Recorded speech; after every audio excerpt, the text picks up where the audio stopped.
भारत एक बहुत बड़ा देश है। यहाँ पर अपने जनप्रतिनिधि को चुनाव के माध्यम से चुना जाता है, लेकिन जो जनता चुनाव के माध्यम से जनप्रतिनिधि को चुनती है, क्या उन्हें पता है कि उनके जनप्रतिनिधि के क्या अधिकार हैं?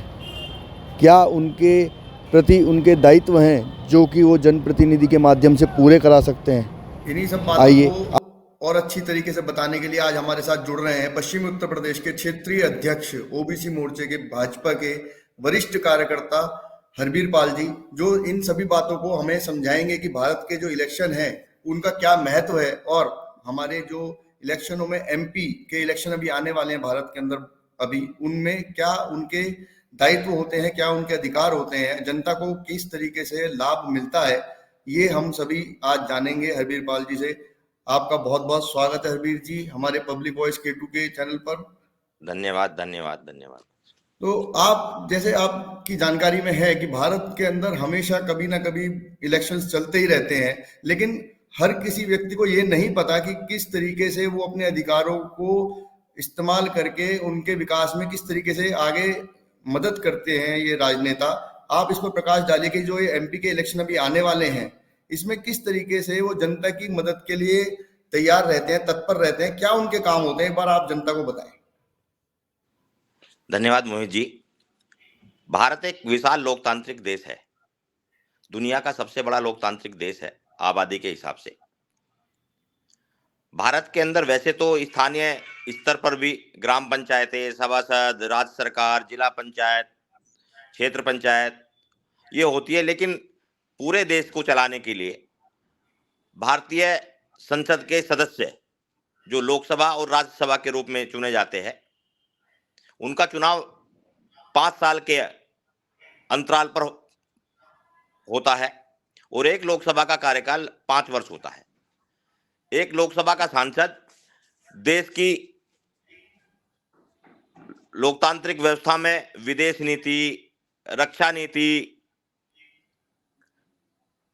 कृषि नीति, दूरसंचार नीति, ऐसे ही जो केंद्र सरकार के काम है उनको संसद के माध्यम से बनाने का काम करता है। हमारे देश की आयात निर्यात नीति क्या हो, हमारे देश की कृषि नीति क्या हो, कैसे राज्य सरकार काम करेगी। वैसे तो राज्य सरकारों का भी काम है स्थानीय स्तर पर, लेकिन मुख्यतः 5-7 विभाग हम बजट के माध्यम से डेवलपमेंट कैसे करेंगे, देश का चाहों और विकास कैसे होगा, ये सब लोकसभा के सांसदों के द्वारा होता है। स्थानीय स्तर पर भी लोकसभा के सांसद जो स्थानीय विकास निधि होती है, जो अब बढ़कर 5 करोड़ हो गई है, स्थानीय जनता अपने संसदीय क्षेत्र का विकास के लिए वो उन्हें उपलब्ध रहती है। उसके माध्यम से वे नगर निगम, नगर पालिका, ग्राम पंचायतों का जो सड़क है, नाली है, खरंज है, उनको बनाने का काम करते हैं। और मुख्यतः जो विदेश नीति है, और एक सांसद के अधिकार ये होते हैं कि वो जितनी भी विभाग है केंद्र सरकार के, उनकी जो संयुक्त संसदीय समिति होती है उसमें अपनी बात को मुखरता से अपने क्षेत्र की बात को भी रख सकते हैं और देश और विदेश के बारे में भी अपनी राय को रख सकते हैं। आपने बहुत अच्छा बताया कि एक एमपी जो है इस एक तरीके से विदेश नीति, कृषि नीति और भारत के विकास के लिए काम करते हैं, लेकिन भारत की जो जनता है उनकी तो जो उम्मीदें रहती हैं वो केवल नाली और खड़ंजों तक ही रह जाती हैं। जैसा कि आप पश्चिमी क्षेत्र के अध्यक्ष हैं ओबीसी मोर्चे के, तो आपके अंतर्गत कितने ऐसे संसदीय क्षेत्र हैं जो आपके संसद उसमें आते हैं आपके कार्यकर्ता के रूप में? जिस क्षेत्र का मैं पश्चिम क्षेत्र का ओबीसी मोर्चे का अध्यक्ष हूं, मेरे उसमें 71 विधानसभाएं हैं और 14 लोकसभा क्षेत्र है। जो सहारनपुर से लेकर रामपुर तक है, उसमें 14 लोकसभा सदस्य चुने जाते हैं। देखिए, स्थानीय स्तर पर भी सांसद को प्रतिवर्ष 5 करोड़ रुपए, यानी कि एक योजना के अंदर 25 करोड़ रुपए स्थानीय विकास के लिए मिलते हैं। हर एक विधानसभा के अंदर लगभग 5 करोड़ रुपए का विकास एक योजना के अंदर सांसद जी करा सकते हैं। और उसी के साथ साथ जो और बजट है, लेकिन प्रस्ताव दे सकते हैं, वो नगर निगम को प्रस्ताव दे सकते हैं, पीडब्ल्यूडी को प्रस्ताव दे सकते हैं। उनके प्रस्ताव पर प्राथमिकता के आधार पर जो राज्य सरकारों के विभाग है वो विकास का काम करा सकते हैं। ले और स्थानीय विकास के लिए जिला पंचायतें हैं, ग्राम पंचायतें हैं, सभासद है, वो हो सब होता ही है। लेकिन एक सांसद अपने प्रस्ताव के माध्यम से प्रदेश सरकार के द्वारा भी विकास कार्य करा सकता है। मतलब आपकी माने तो केवल सांसद को 5 करोड़ रुपए प्रतिवर्ष मिलते हैं, उनसे वो स्थानीय स्तर पर विकास कर सकते हैं, लेकिन उनका बजट छोटा नहीं है, उनको कई हजार करोड़ भी मिल सकते हैं। जैसा भी हम देख रहे हैं कि मेरठ के अंदर मेट्रो रैपिड रेल आ रही है, तो ये बजट तो इससे अलग हो गया। तो ये नीति ये केंद्र देखिए, सरकार की हो मैंने गई। जैसे मैंने पहले बताया कि जो आधारभूत ढांचा है, जो भारत सरकार के आधारभूत ढांचे के विकास के लिए एक सांसद अपने क्षेत्र के अंदर कई हजार करोड़ के प्रस्ताव भी रखा सकता है। वो रेलवे का जो प्रस्ताव है, रेलवे उसी में आएगा, जो नेशनल हाईवे है सारे उसमें आएंगे, और अन्य ऐसे विकास जो हमारे आधारभूत ढांचे को मजबूत करते हैं, उनके लिए क्यों केंद्र सरकार का दायित्व बनता है। तो एक सांसद अपने प्रस्ताव के माध्यम से भारत सरकार के द्वारा अपने क्षेत्र में बहुत सारे विकास करा सकता है। मतलब अगर आपकी माने तो फिर भारत की जनता के लिए ये इलेक्शन बहुत महत्वपूर्ण है, क्योंकि ये आगे आने वाले भविष्य की नींव रखते हैं कि भाई एक सांसद किस तरीके से अपने क्षेत्र को विकास की डगर पर ले जा सकता है। अगर हम माने कि ये जो 14 संसदीय क्षेत्र आपने बताया कि आपके कार्य क्षेत्र में आते हैं, इनमें आपको क्या लगता है कि भी जैसे आप मेरठ के अंदर हैं, तो मेरठ के पास ऐसी कौन सी योजना है जो आने वाले समय में भारत मेरठ को अपने विकास की तरफ दौड़ा सकती है? देखिए, 2014 से पहले और 2014 के बाद का भारत में बहुत बदलाव देखने को मिला है। 2014 से पहले यदि हम पश्चिमी उत्तर प्रदेश में देखेंगे तो इतनी बड़ी विकास की योजना नहीं चलती थी, लेकिन जब से देश के प्रधानमंत्री नरेंद्र भाई मोदी जी बने हैं, तब से आपने देखा होगा मेरठ के अंदर ही लगभग 1.5 लाख करोड़ का एक विकास चारों तरफ हो रहा है, जिसमें दिल्ली मेरठ एक्सप्रेसवे है, मेरठ बुलंदशहर 709 एक्सप्रेसवे है, और मेरठ बिजनौर एक्सप्रेसवे है, और ऐसे ही बहुत सारे विकास के काम हमारे चारों तरफ हो रहे हैं। दिल्ली से देहरादून जो पश्चिमी उत्तर प्रदेश में आता है, 3 जिलों को क्रॉस करके बागपत, शामली और सहारनपुर को क्रॉस करके दिल्ली देहरादून हाईवे है।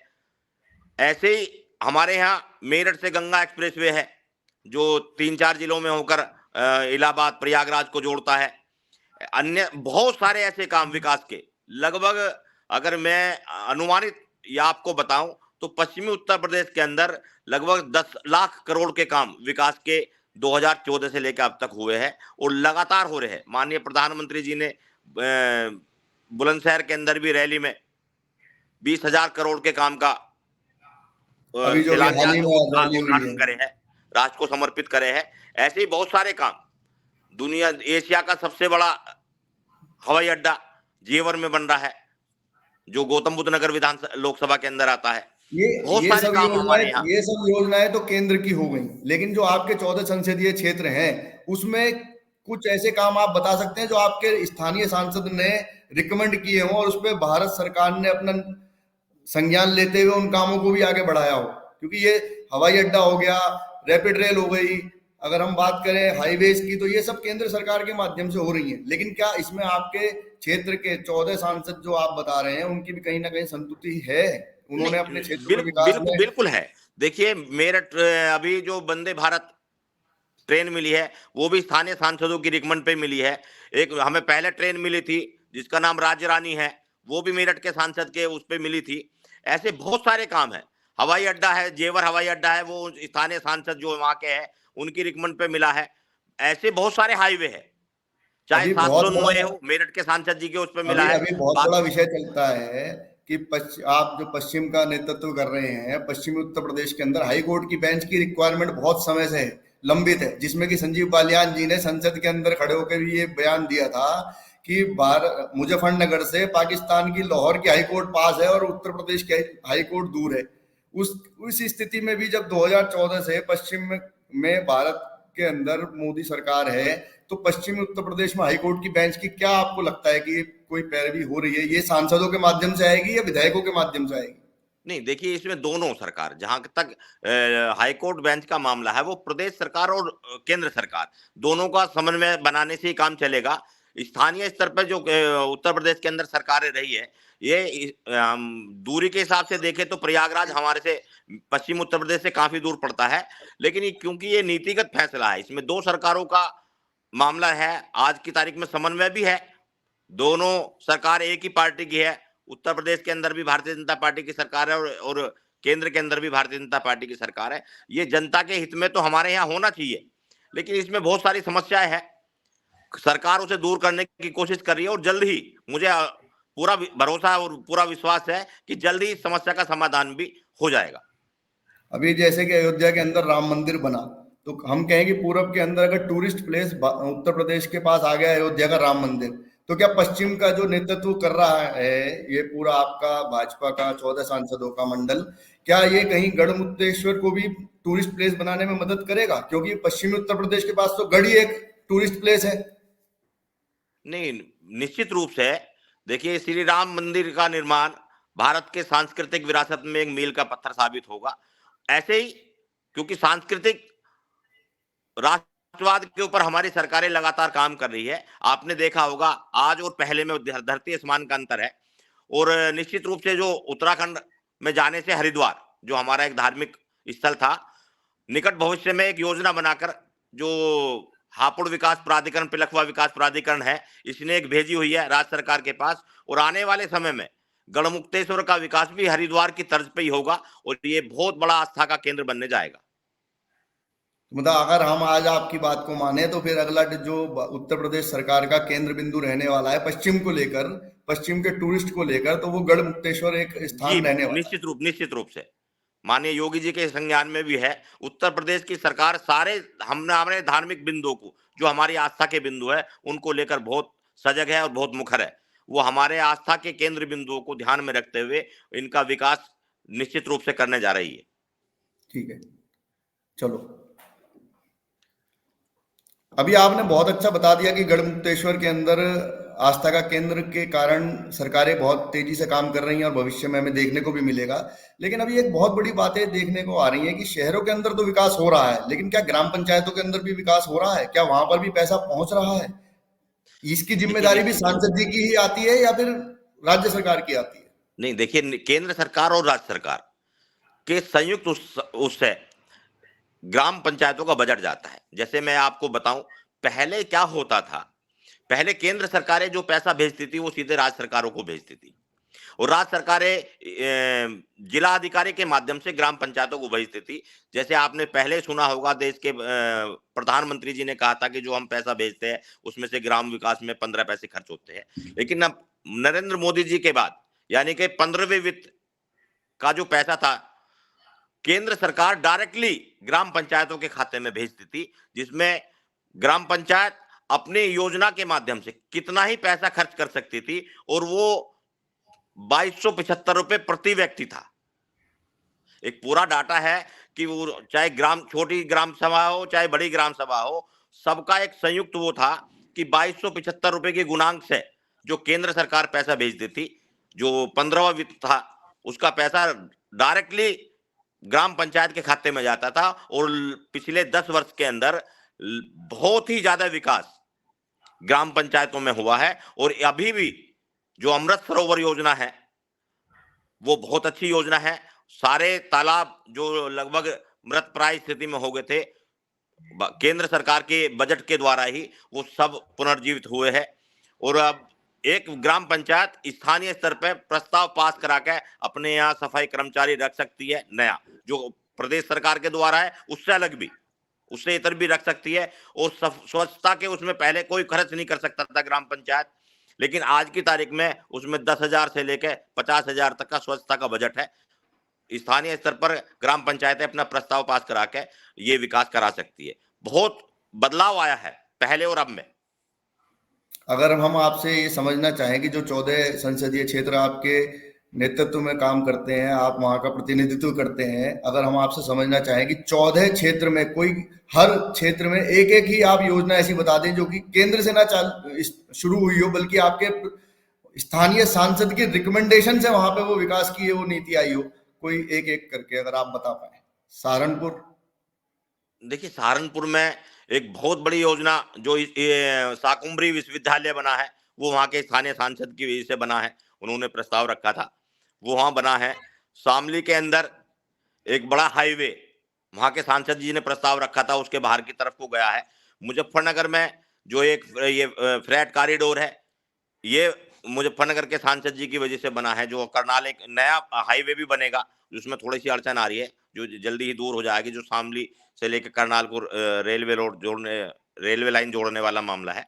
ऐसे ही गढ़मुक्तेश्वर, जो अमरोहा के सांसद है, उन्होंने गढ़ वाला प्रस्ताव माननीय मुख्यमंत्री जी को भेजा था, जो इस पर हमने अभी चर्चा करी है। ऐसे ही सारे सांसदों ने लगभग, जो चाहे मेरठ रामपुर के के सांसद सांसद ने भी हो, कुछ भेजा, जी मेरठ के सांसद जी ने भी कुछ भेजा। ये मेरठ के सांसद जी ने तो इतना विकास कराया है, लगभग ये जो मेरठ दिल्ली एक्सप्रेसवे है, रेलवे लाइन है, एंड जो भारत की सबसे पहला रीजनल रेल जो है, नहीं, वो तो मोदी जी की थी। हम तो अब बात कर रहे हैं केवल जो सांसद जी ने कोई कहा हो कि भाई हाँ हमारे नहीं संसदीय देखिए, ये क्षेत्र जो के अंदर मेरठ विकास किया। आपने देखा होगा कि मेरठ दिल्ली एक्सप्रेसवे का पहला प्रस्ताव जब हमारे लोकसभा के सांसद 2009 में चुने गए थे, उन्होंने उस सरकार के समक्ष रखा था, लेकिन पहले क्योंकि मनमोहन सिंह जी की सरकार थी, वो उस पर कोई कार्य नहीं कर पाई, और जैसे ही 2014 में मोदी जी की सरकार आई तो इस पर तुरंत काम हुआ, और ये काम उन्हीं के खाते में जाएगा। ठीक। और गाजियाबाद? नहीं, गाजियाबाद में तो बहुत विकास हुआ। गाजियाबाद के जो सांसद है, अच्छा, एक क्योंकि वो दिल्ली के गाजियाबाद की अगर नजदीक हम है। बात करें, गाजियाबाद की अगर हम बात करें तो मेरठ की जो दुखती पीड़ा रही है कि वो एक हवाई अड्डा मेरठ को नहीं मिल पाया, जबकि हर कोई यही कह देता था कि साहब 150 किलोमीटर के बीच में नहीं होता, लेकिन अभी हिंडन से भी आप देख रहे हैं कि फ्लाइटें उड़ रही हैं, तो मेरठ को क्यों नहीं मिली? क्या देखिए, इसमें जहां कहीं तक आपके सांसद पीछे रह गए? नहीं, जहां तक हिंडन का मामला, हम एयरफोर्स का स्टेशन था, वो तो एक सुविधा दी है, वो कभी सिविलियन में नहीं माना जाएगा। वो ठीक बात है कि वहां से वो उड़ने की सुविधा हमें मिली है, लेकिन वो सिविलियन अड्डा नहीं माना जाएगा, वो एयरफोर्स का है। लेकिन जहां तक मेरठ के साथ ये मैं मानता हूं कि यहाँ के जनप्रतिनिधियों की कुछ ना कुछ परिश्रम में कुछ थोड़ी बहुत कमी रही है, कुछ ना कुछ मामला रहा है ऐसा कि वो इसे, मेरठ बहुत पहले हवाई पट्टी बन गई थी, इसका विकास होना चाहिए था। और मुझे लगता है कि स्थानीय राज्यसभा के सांसद, लोकसभा के सांसद सब सीरियस है इस मुद्दे को लेकर, और वो लगातार केंद्र सरकार और प्रदेश सरकार से बात कर रहे हैं। आने वाले एक आध वर्ष के अंदर ही मेरठ के अंदर भी स्थानीय स्तर पर जो भारतीय शहर है उनके लिए फ्लाइट मिल जाएगी, ये मुझे पूरा विश्वास है। मुरादाबाद? मुरादाबाद? मुरादाबाद मुरादाबाद तो अपने आप में बहुत डेवलप हुआ, पहले के मुकाबले मुरादाबाद के चारों तरफ बहुत अच्छा विकास हो रहा है। और मुरादाबाद क्योंकि पीतल नगरी के नाम से मशहूर है, वहां के जो बर्तन हैं वो विश्व में पहले, क्योंकि हमारी उत्तर प्रदेश की सरकार ने भी एक जिला एक उत्पाद के नाम पर जो एक प्रोत्साहन चलाया है, एक नीतिगत फैसला लिया है, उसमें पीतल के बर्तन मुरादाबाद के उसमें आए। जैसे हमारे यहाँ मेरठ के अंदर जो खेल के उत्पाद है वो है, अमरोहा में ढोलक है, ऐसे ही हर जिले के अंदर एक जिला एक उत्पाद को लेकर केंद्र सरकार और प्रदेश सरकार इस देश के और अंतर्राष्ट्रीय स्तर पर भी इन सब मसलों को उठा के उनको निर्यात का काम, सुविधा देने का काम बहुत अच्छी संख्या में यहाँ हो रहा है। तो आपकी माने तो एक सांसद एक नींव रखता है जो कि भविष्य में उस क्षेत्र के विकास के लिए काम करती है। और नहीं, बिल्कुल जी, निश्चित रूप से एक सांसद स्थानीय जनता के लिए उसके आधारभूत सुविधाओं का ध्यान रखते हुए वहां बहुत विकास करा सकता है। और लगभग कहीं ना कहीं कुछ क्षेत्र पिछड़ गए होंगे, लेकिन मुझे लगता है कि पश्चिमी उत्तर प्रदेश में तो ज्यादातर सांसदों ने बहुत अच्छा काम करा है। तो आपकी तरफ से जो 14 संसदीय क्षेत्र हैं उसमें 14 में से 14 अब इस बार भी आपके कुशल नेतृत्व में भारतीय जनता पार्टी को मिलने वाली है। देखिए, भारतीय जनता पार्टी का कार्यकर्ता निरंतर बहुत मेहनत और बहुत प्रयास करता है, उसकी निष्ठाएं पार्टी के प्रति बहुत अच्छी है। आज हमारे पास देश का सबसे अच्छा नेतृत्व है, और भारतीय जनता पार्टी का कार्यकर्ता अपनी मेहनत और नेतृत्व के बल पर निश्चित रूप से 14 सीटों को जीतने का काम करेगा। चलिए, आप हमारे साथ जुड़े, आपने सांसद के कार्य और इन 14 क्षेत्रों के अंदर किस किस तरीके से उन्होंने अपने विकास को आगे बढ़ाया, इसके लिए इस पर प्रकाश डाला। आपका बहुत बहुत धन्यवाद। धन्यवाद।